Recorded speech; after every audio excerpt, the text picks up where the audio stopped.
What has grief got to do with tinnitus? It actually has a whole heap to do with tinnitus. And that is because typically when I see someone with tinnitus, they are not only incredibly distressed or confused or feeling lost and in despair, but they are actually going through the cycles of grief and experiencing that on a very, very deep level. What I want to make clear is that grief does not only apply to the death of someone, it actually applies to any loss in our lives that is of significant importance to us and leaves us in a state of despair, confusion, loss of identity, loss of self, loss of understanding, perhaps the past, and certainly the future and our present situation too. So that does mean, in fact, that people with tinnitus are going through the cycles of grief on quite a regular basis, particularly at the onset of tinnitus.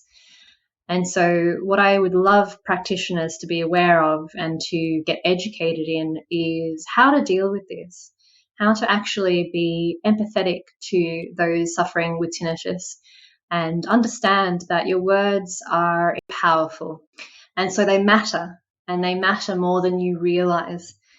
It is so imperative that you measure your words when you are speaking to someone who is experiencing tinnitus, especially at the first appointment when they are coming to you in need with their distress and fear of it as well.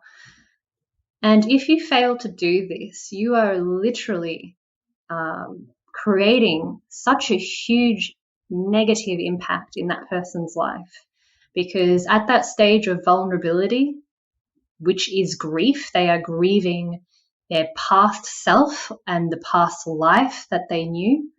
When you are actually saying words to someone or giving them feedback, you matter, okay? You are pretty much all that matters at the time because they have put their trust in you for guidance. Anyone who's watching this video, if you're a clinician, a practitioner, therapist, a tinnitus therapist, that is number one. And if you're not sure how to manage someone with tinnitus, then that's a matter of getting educated in that area and getting a mentor or getting guidance in order to do that effectively, or simply referring on to someone who can manage that person with tinnitus and helping them through their distress levels. So moving back to grief and what this means to someone with tinnitus, the reason why I think this needs to be talked about more is that actually every week when I receive a call from someone with tinnitus, one of the first things that they say is that they can't see a future.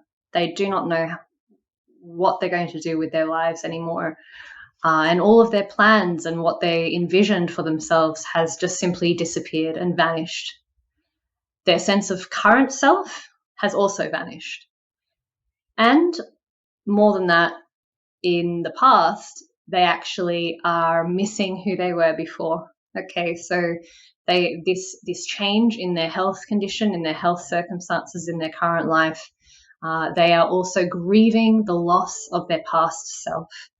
And that actually takes a lot of guidance and support to make peace with that and actually move through that and get close to that again, and closing the gap and the discrepancy between the current and the ideal self.